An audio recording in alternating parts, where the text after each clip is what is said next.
അധ്യക്ഷ സതീദേവി മാഡം, ബഹുമാനപ്പെട്ട മന്ത്രി വീണ മാഡം, അജിത ബീഗം മാഡം, പ്രിയപ്പെട്ട ഭാഗ്യലക്ഷ്മി ചേച്ചി, ഷർമിള മാഡം, ഒപ്പം വേദിയിലും സദസ്സിലുമുള്ള പ്രിയപ്പെട്ട എല്ലാവർക്കും എൻ്റെ സ്നേഹം നിറഞ്ഞ നമസ്കാരം. ഇവിടെ വലിയ ഗൗരവമുള്ള വിഷയങ്ങളും ചർച്ചകളും പ്രസംഗങ്ങളും ഒക്കെയാണ് നടക്കുന്നത്. അപ്പം അതിനിടയിൽ ഞാനും അത്തരമൊരു സംസാരത്തിന് എന്തായാലും മുതിരുന്നില്ല. മാത്രമല്ല, ഞാൻ ജീവിതത്തിൽ ഒരുപാട് ബഹുമാനത്തോടെ നോക്കി കാണുന്ന എൻ്റെ മുന്നിലുള്ള എൻ്റെ വേദിയിലിരിക്കുന്ന ഈ ഒരു വനിതാ രത്നങ്ങളെ വെച്ച് നോക്കുമ്പോൾ ഞാനൊന്നും ഇതൊന്നും പറയാൻ പോലും യോഗ്യമല്ല എന്നാണ് എനിക്ക് തോന്നുന്നത്. എന്തായാലും വലിയ വിഷയങ്ങളിലേക്ക് കടക്കുന്നതിന് പകരം ഞാൻ ഇവിടെ ചെയ്യാൻ ആഗ്രഹിക്കുന്നത് നമ്മുടെ സമൂഹത്തിൽ അല്ലെങ്കിൽ ഞാൻ ചുറ്റും കാണുന്ന കാര്യങ്ങളിൽ എനിക്ക് പ്രചോദനമായി തോന്നിയ കുറച്ച് ഉദാഹരണങ്ങളും അതിലെനിക്ക് തോന്നിയ വലിയൊരു പ്രതീക്ഷ നിങ്ങളുമായിട്ട് പങ്കുവയ്ക്കുക എന്നുള്ള വളരെ ലളിതമായിട്ടുള്ളൊരു കാര്യം മാത്രമേ ഞാനിവിടെ ചെയ്യാൻ ഉദ്ദേശിക്കുന്നുള്ളൂ. ഈ ഒരു പരിപാടിക്ക് പങ്കെടുക്കാൻ വരുന്നുണ്ട് എന്ന് പറഞ്ഞപ്പോൾ എൻ്റെ ഒരു സുഹൃത്ത് എനിക്കൊരു വീഡിയോ കാണിച്ചു തന്നു. അത് ജലജ എന്ന് പറയുന്ന ഒരു ചേച്ചിയുടെ വീഡിയോ ആണ്. ആ ചേച്ചിയുടെ ഞാൻ കണ്ട ഭയങ്കര രസമുള്ളൊരു പ്രത്യേകത എന്താണെന്ന് വെച്ചാൽ, ആ ചേച്ചിക്ക് വണ്ടി ഓടിക്കാൻ ഭയങ്കര ഇഷ്ടമാണ്, ഒരുപാട് യാത്ര ചെയ്യാനും ഭയങ്കര ഇഷ്ടമാണ്. പക്ഷെ അതിനുള്ളൊരു സാഹചര്യം ജീവിതത്തിൽ വന്നില്ല. അതിന് പകരം അവരുടെ ജോലി എന്ന് പറയുന്നത് അവരുടെ കുടുംബമായിട്ട് അവർ ഏറ്റെടുത്തിരിക്കുന്ന ജോലി ബന്ധപ്പെട്ട് ചെയ്യുന്ന ഒരു ജോലി എന്ന് പറഞ്ഞാൽ കാശ്മീരിൽ നിന്ന് കേരളത്തിലേക്ക് ആപ്പിൾ എത്തിക്കുന്ന അതുമായിട്ട് ബന്ധപ്പെട്ട എന്തൊരു ജോലിയാണ്. അപ്പോൾ ഈ ജലജ ചേച്ചി എന്താ ചെയ്തതെന്ന് വെച്ചാൽ, ഡ്രൈവിംഗ് പഠിക്കാൻ പോയി ഹെവി ലൈസൻസ് എടുത്ത് ലോറി ഓടിക്കാൻ പഠിച്ച് ഇപ്പോൾ കാശ്മീരിൽ നിന്ന് കേരളത്തിലേക്ക് വരുന്ന ലോറികളിൽ ആപ്പിൾ കൊണ്ടുവരുന്ന ലോറികളിൽ ഒരെണ്ണം ഓടിക്കുന്നത് ആ ജലജ ചേച്ചിയാണ്. അത് മാത്രമല്ല, അതിന്റെ രസമായിട്ട് എനിക്ക് തോന്നിയത് ജലജ ചേച്ചിയുടെ കുടുംബം, ജലജ ചേച്ചിയുടെ മക്കൾ ആ ചേച്ചിയോടൊപ്പം യാത്ര ചെയ്യുന്നു. ആ യാത്രയിൽ വീഡിയോസ് എടുത്ത് വ്ളോഗുകൾ ചെയ്ത് നമ്മൾ ഈ സോഷ്യൽ മീഡിയയിലൊക്കെ പങ്കുവയ്ക്കുന്നു എന്നുള്ളത്. അപ്പൊ അതെനിക്ക് ഭയങ്കര, നമുക്ക് അങ്ങനെയൊന്നും എല്ലാവർക്കും തോന്നാത്ത ഒരു ചിന്തയും ധൈര്യവുമായി അതെനിക്ക് തോന്നി. ആ ചേച്ചിയുടെ കഥ കേട്ടപ്പോൾ എനിക്ക് എൻ്റെ വീട്ടിലുള്ള ഒരു ഉദാഹരണം എനിക്ക് ഓർമ്മ വന്നു. അത് വേറെ ആരുമല്ല, എൻ്റെ അമ്മ തന്നെയാണ്. അമ്മ വണ്ടി ലോറിയൊന്നും ഓടിക്കില്ല, പക്ഷെ അമ്മ പലപ്പോഴും ജീവിതത്തിൽ എന്നെ അത്ഭുതപ്പെടുത്തിക്കൊണ്ട് എനിക്ക് ഭയങ്കര വലിയൊരു ഇൻസ്പിറേഷൻ ആയിക്കൊണ്ട് നിലനിന്നിട്ടുണ്ട്.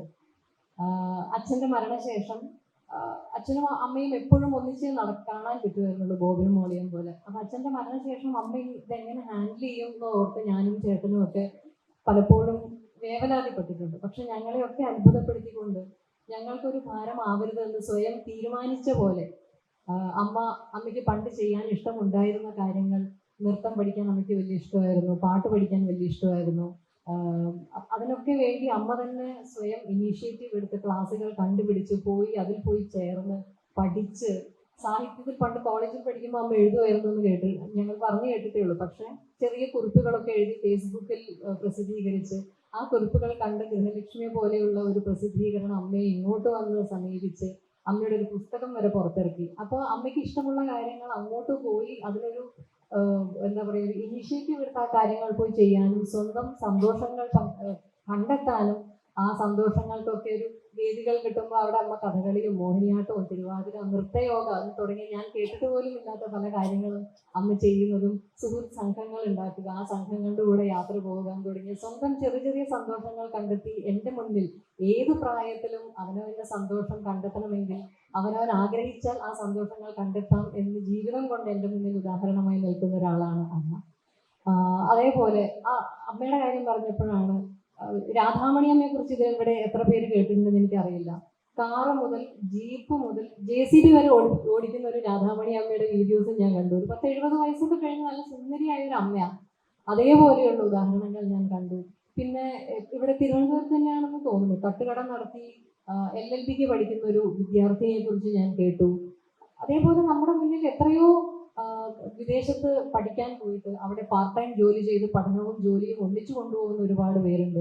ഇപ്പോൾ വീണ മാഡം എൻ്റെ അടുത്ത് ഇപ്പം നേരത്തെ സംസാരിച്ചുകൊണ്ടിരുന്നത് ഞാൻ ചെയ്ത ബൈക്ക് യാത്രയെ കുറിച്ചായിരുന്നു. അപ്പൊ സത്യത്തിൽ എനിക്കൊക്കെ എത്രയോ ബൈക്ക് ഓടിച്ച് ഹിമാലയം വരെ പോകുന്ന സ്ത്രീകളെയും സ്വന്തം അമ്മയെ ബൈക്കിന്റെ പിന്നിലിരുത്തി സീമ എന്നാണെന്ന് തോന്നുന്നു ആ ഒരു റൈഡറിന്റെ പേര്, ഹിമാലയത്തിൽ വണ്ടി ഓടിച്ച അങ്ങനെയുള്ളൊരു റൈഡറുടെ കഥയും ഞാൻ കേട്ടു. അപ്പൊ അതിൽ നിന്നൊക്കെ എത്രയോ നമുക്ക് ഇൻസ്പിറേഷൻ ഉൾക്കൊള്ളാൻ സാധിക്കുന്ന എത്രയോ ഉദാഹരണങ്ങൾ നമുക്ക് ചുറ്റിലും സംഭവിച്ചുകൊണ്ടിരിക്കുന്നുണ്ട്.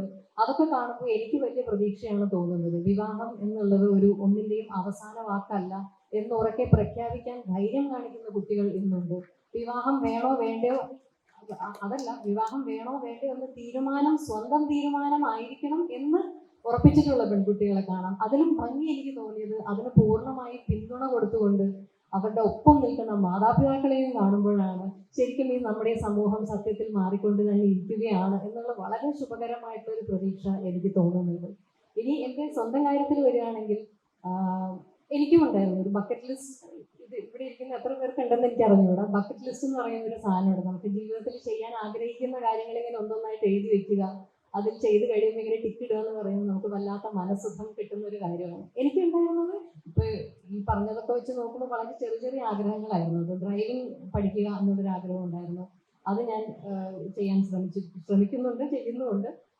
നീന്തൽ പഠിക്കണമെന്നുണ്ടായിരുന്നു. അതിൻ്റെ വളരെ ബേസിക് ഒക്കെ ആയിട്ടുള്ള കാര്യങ്ങളെ അറിയുള്ളൂ, എങ്കിലും അത് ചെയ്തിട്ടുണ്ട്. ഈ പറയുന്ന പോലെ ബൈക്ക് റൈഡ് എന്ന് പറയുന്നത് കുട്ടിക്കാലം എനിക്ക് തോന്നുന്നു അച്ഛൻ്റെ പിന്നിൽ ഇരുന്ന് എല്ലാവർക്കും അത് പറഞ്ഞാൽ പെട്ടെന്ന് മനസ്സിലാവുന്ന ഒരു കാര്യമാണ്. അച്ഛൻ്റെ കൂടെ ബൈക്കിൽ പോയിട്ടുള്ള ഏതൊരു പെൺകുട്ടിക്കും ഉള്ളൊരു സ്വപ്നമായിരിക്കും എന്തെങ്കിലും ബൈക്ക് ഓടിക്കാൻ പഠിക്കുക എന്നുള്ളത്. അപ്പം അങ്ങനെ ഞാൻ ചെയ്ത കാര്യങ്ങളുണ്ട്. പക്ഷെ അങ്ങനെ കാര്യങ്ങൾ ചെയ്തു കഴിഞ്ഞപ്പോൾ ഞാൻ തിരിച്ചറിഞ്ഞൊരു കാര്യമുണ്ട്. വെറുതെ അത് ചെയ്തത് കൊണ്ട്, അത് ടിക്ക് ചെയ്ത് പോയത് കൊണ്ട് അതിൻ്റെ ഒരു ഭംഗി മുഴുവനാവണം എന്നുണ്ടെങ്കിൽ ശരിക്കും പറഞ്ഞാൽ നമ്മൾ ചെയ്യുന്ന കാര്യങ്ങളിൽ കൂടുതൽ കൂടുതൽ അപ്ഡേറ്റ് ആയിക്കൊണ്ടിരുന്നാലേ അതിൻ്റെ ഭംഗി നമുക്ക് പൂർണ്ണമായിട്ട് ആസ്വദിക്കാൻ കഴിയുള്ളൂ എന്നുള്ളത് ഞാൻ തിരിച്ചറിഞ്ഞു. ഇപ്പോൾ ബൈക്ക് ഓടിക്കുന്ന കാര്യമാണെങ്കിലും ബൈക്ക് ഓടിക്കാൻ പഠിച്ചു, ആ ഒരു നല്ല സ്പീഡിലൊക്കെ പോകാനൊക്കെ അറിയാമെന്നുണ്ടെങ്കിലും എനിക്ക് ഇപ്പോഴും മര്യാദയ്ക്ക് ചെയ്യാൻ അറിയാത്ത ഒരുപാട് കാര്യങ്ങൾ ബൈക്കിങ്ങിലുണ്ട്. സ്ലോ ആയിട്ടുള്ള ഒരു മനൂവറിങ്ങിലും ട്രാഫിക്കിനിടയിൽ കൂടി ഓടിക്കുമ്പോഴും ഒക്കെ ഞാൻ വല്ലാതെ ബുദ്ധിമുട്ടുന്നുണ്ട്. ഞാൻ ഇനിയും അതിൽ സ്വയം വർക്ക് ചെയ്യാനുണ്ട് എന്നും ഡ്രൈവിങ്ങിന്റെ കാര്യത്തിലാണെങ്കിലും നീന്തലൊക്കെ ജസ്റ്റ് വെള്ളത്തിൽ കൊണ്ടിട്ടാൽ മുങ്ങാതെ രക്ഷപ്പെടാൻ എന്നേ ഉള്ളൂ. അത് കൂടുതൽ എനിക്ക് അറിഞ്ഞുകൂടാ. ഇനിയും കൂടുതൽ പഠിക്കാനുണ്ടെന്ന തിരിച്ചറിവാണ് എനിക്ക് ഈ കാര്യങ്ങൾ ചെയ്തതിലൂടെ കിട്ടിയത്. അപ്പോൾ അങ്ങനെ നമ്മുടെ കയ്യിലുള്ള ഫോണിൽ തന്നെ കാണുമല്ലോ, ഇടയ്ക്കിടയ്ക്ക് വരുന്ന ഒരു അപ്ഡേറ്റ് റിക്വസ്റ്റ് ഉണ്ട്. അപ്പോൾ അതേപോലെ നമ്മളും സ്വയം അപ്ഡേറ്റ് ആയിക്കൊണ്ടിരുന്നാലേ നമ്മുടെ ആഗ്രഹങ്ങളുടെ ഭംഗി പൂർണ്ണമാവുള്ളൂ എന്നെനിക്ക് തോന്നിയിട്ടുണ്ട്. അപ്പോൾ ഇതൊക്കെ ചെയ്യണമെന്നുണ്ടെങ്കിൽ നമ്മുടെ ജീവിതത്തിൽ വേണ്ട, ഇപ്പോൾ ആത്മവിശ്വാസത്തിന്റെ കാര്യം ഇവിടെ എല്ലാവരും വളരെ കൃത്യമായി പറഞ്ഞു. അത് കൂടാതെ നമുക്ക് ഉണ്ടാവേണ്ട ഏറ്റവും പ്രധാനപ്പെട്ട ഒരു കാര്യം എന്ന് എനിക്ക് തോന്നിയിട്ടുള്ളത് സാമ്പത്തിക സ്വാതന്ത്ര്യമാണ്. ആ സാമ്പത്തിക സ്വാതന്ത്ര്യം ഉണ്ടെങ്കിൽ മാത്രമേ നമുക്ക് ഇതൊക്കെ ചെയ്യാൻ സാധിക്കുള്ളൂ എന്നുള്ളൊരു സത്യവും നമ്മളെല്ലാം തിരിച്ചറിയണം.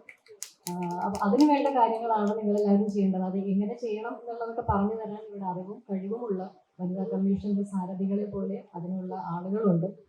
ഈ വനിതാ കമ്മീഷന്റെ പറന്നുയരാം കരുത്തോടെ എന്നുള്ളൊരു ക്യാമ്പയിനിന്റെ അംബാസഡറായി വളരെ അഭിമാനത്തോടെ നിങ്ങളുടെ മുമ്പിൽ നിൽക്കുമ്പോൾ എനിക്ക് പറയാനുള്ളത്, നിങ്ങളുടെ ചിറകുകൾ പറന്നുയരാനുള്ള നിങ്ങളുടെ ചിറകുകൾ നിങ്ങൾ സ്വയം കണ്ടെത്തണമെന്നും ആ ചിറകുകൾ വിരിച്ച് പറക്കാനുള്ള ആകാശം വേണ്ടി വന്നാൽ സ്വയം സൃഷ്ടിക്കാനും നിങ്ങൾ പ്രാപ്തരാവണം എന്നാണ് എനിക്ക് പറയാനുള്ളത്.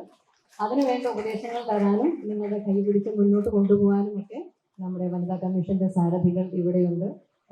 ഇത്രയും വർഷത്തെ പൈതൃകമുള്ള വനിതാ കമ്മീഷന്റെ ഒരു തണലിൽ നിൽക്കുമ്പോൾ ഞാൻ അടക്കമുള്ള സ്ത്രീ സമൂഹത്തിന് വളരെ വലിയ ആത്മവിശ്വാസമാണ് തോന്നുന്നത് എന്നുകൂടി ഞാൻ പറഞ്ഞുകൊണ്ട് ഈ ഒരു ക്യാമ്പയിനിന്റെ ബ്രാൻഡ് അംബാസഡർഷിപ്പ് ഏറെ സന്തോഷത്തോടെ അഭിമാനത്തോടെ ഞാൻ ഏറ്റെടുക്കുന്നു. എല്ലാവർക്കും മനസ്സമാധാനവും ആരോഗ്യവും സാമ്പത്തിക സ്വാതന്ത്ര്യവുമുള്ള ഒരു ജീവിതം ഉണ്ടാവട്ടെ എന്ന് ആശംസിക്കുന്നു. Thank you very much.